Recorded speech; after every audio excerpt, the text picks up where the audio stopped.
And now it's good afternoon to Jim O'Hagan. Good afternoon, Walter. Many commentators, rightly perhaps, see Northern Ireland today as a tribal community, where religious affiliation generally determines how one votes in elections. However, in the past, there were a number of prominent figures, taking Ireland as a whole, who did not follow this tendency.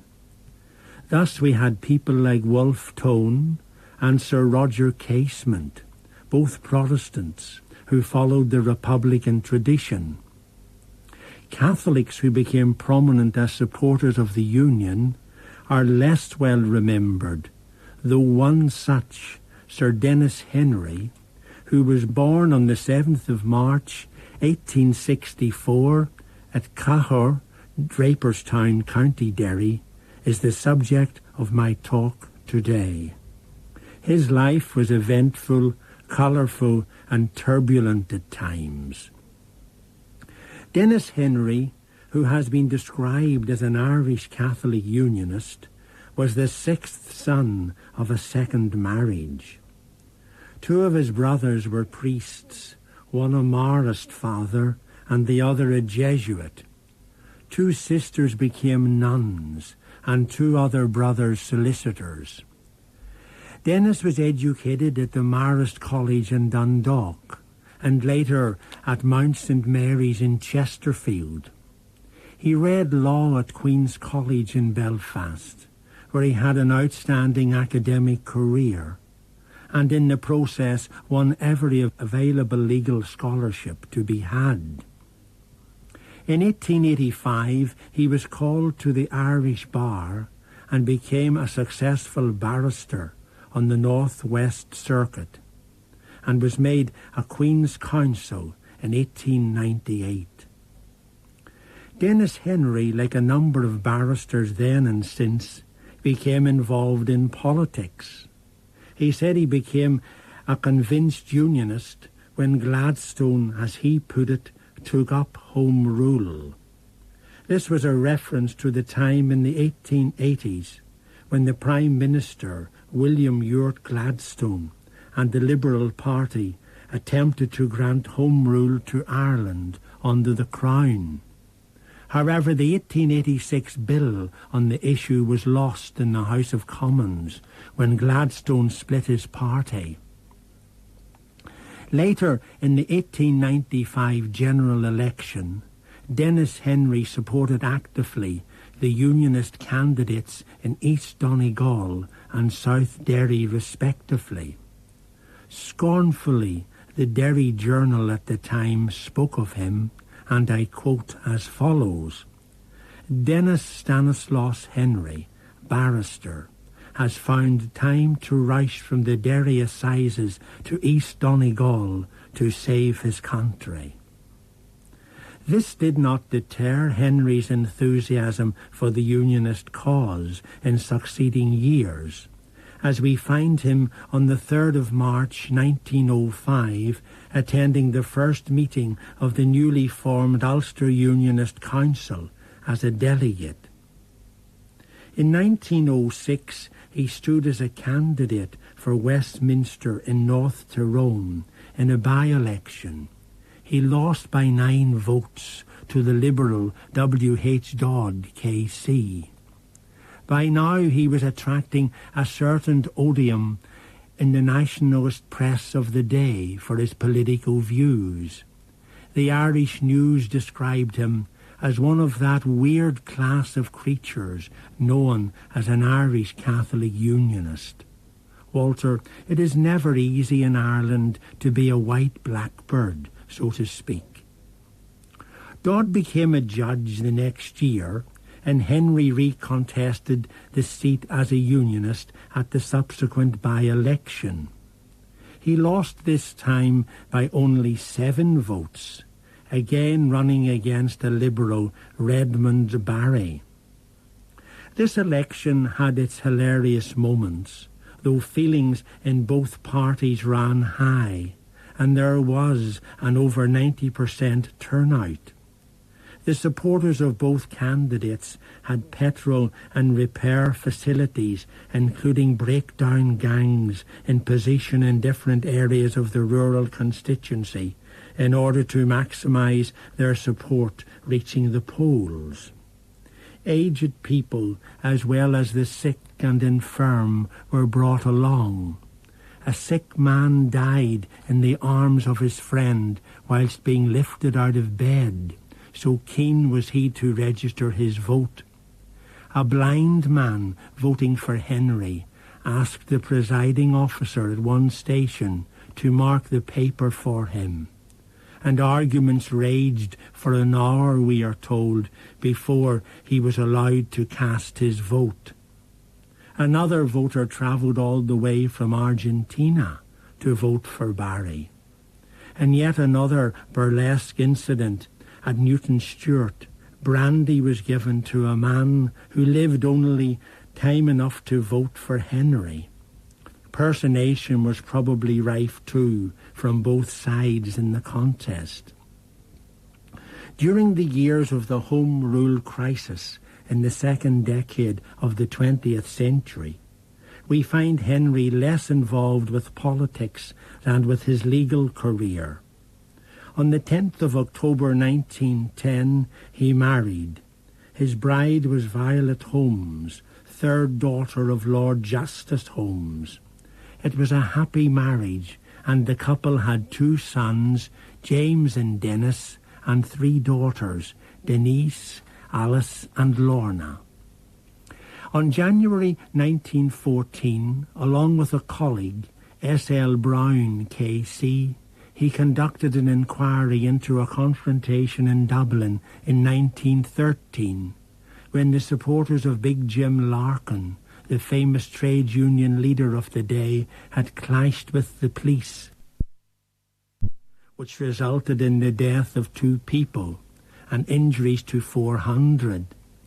The police were cleared by Henry and Brown of brutality, but 20 of their members were deemed to have perpetrated unjustifiable assaults, as it was termed.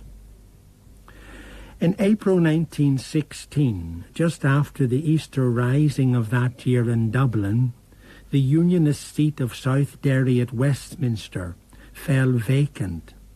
There was in operation a wartime truce between the major political parties as to the contesting of seats, and so it seemed that all Henry had to do was to win the Unionist nomination.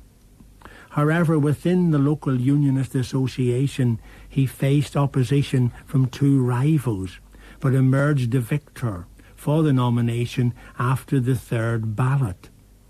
He was opposed in the parliamentary election by Dr. Arthur Turnbull from Glasgow, an eccentric independent who used his platform as a place from which to speak against the way the government was handling the then war.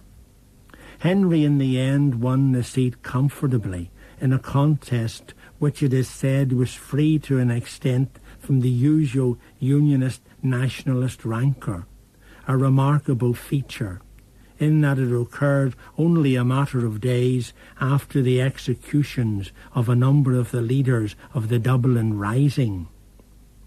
In 1918, Henry defended the seat successfully against 2 opponents, one from the Irish Parliamentary Party, Professor John Conway, the other being Louis Walsh, a solicitor from Ballycastle, who stood for Sinn Féin. This, if I'm not mistaken, is the same Louis Walsh of the theatre that you, Walter, might remember. He was born in Maghera in South Londonderry in 1880, and after being a solicitor became a district judge in County Donegal post-partition. He wrote a number of plays, including The Pope at Killybuck, later named The Auction at Killybuck, first performed by the Dalriada Players in Ballycastle in 1915. Walsh died in 1942 at the age of 62.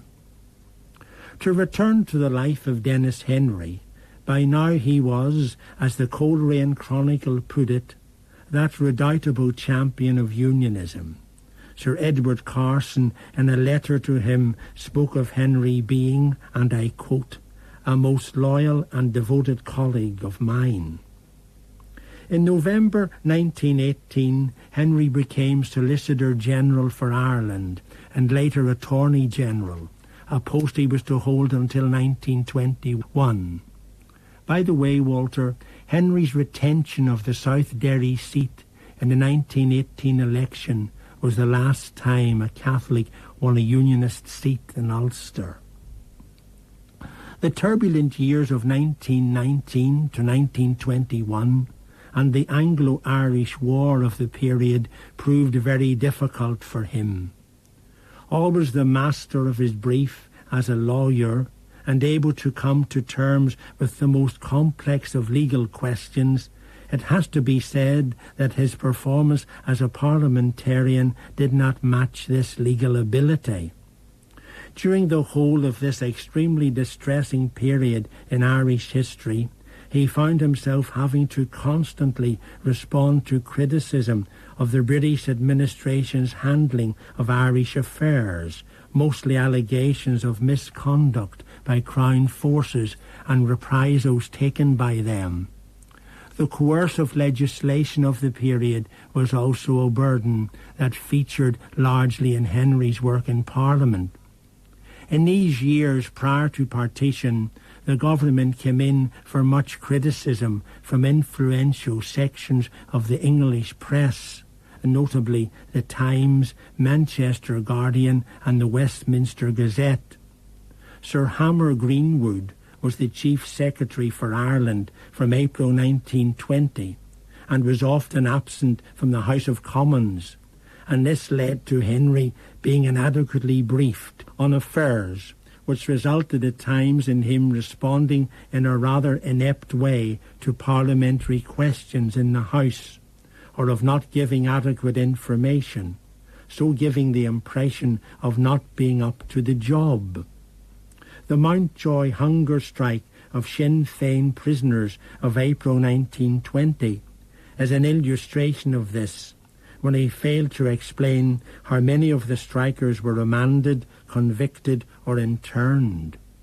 And the whole affair had been badly handled, as Henry later admitted, but it cast him in a somewhat bad light, which was not fully deserved. There is one other example at the time, like the violent clash in Derry City in 1920, when his explanations of what actually happened resulted in poor parliamentary performances by him too. Nevertheless, the knowledge that Sinn Féin was attempting to drive the British out of the country and his own unionist sympathies impelled him to continue with his bullish and strident attitude in regard to the general direction of the government policy at the time, which was to meet might with might in a terrible war of attrition from both sides. It was the period when Lloyd George, the Prime Minister, spoke of taking murder by the throat, or of making similar remarks. The Restoration of Order in Ireland Bill of August 1920, described by some as draconian, which was supported fully by him, is an example of how he felt the government should go in the suppression of IRA violence. The provisions of the Act provided that courts-martial be administered by the military, which would have the power of imposing the death penalty. During heated exchanges in the House of Commons with nationalist members, Henry referred to those rebels and traitors, his words, who were in violent opposition against the government, and said that it was entitled to deal with them in the way the Act proposed. His time as Attorney General was more sure-footed when he was dealing with matters in Ireland which were related specifically to the law and its application to ordinary everyday matters, such as criminal injuries and the conditions of service of the Irish police, the RIC. His schedule was hectic, He had an armed guard when travelling from his London home at Wimbledon to the House of Commons, and newspaper men commented from time to time on the harassed appearance evident on his otherwise striking good looks.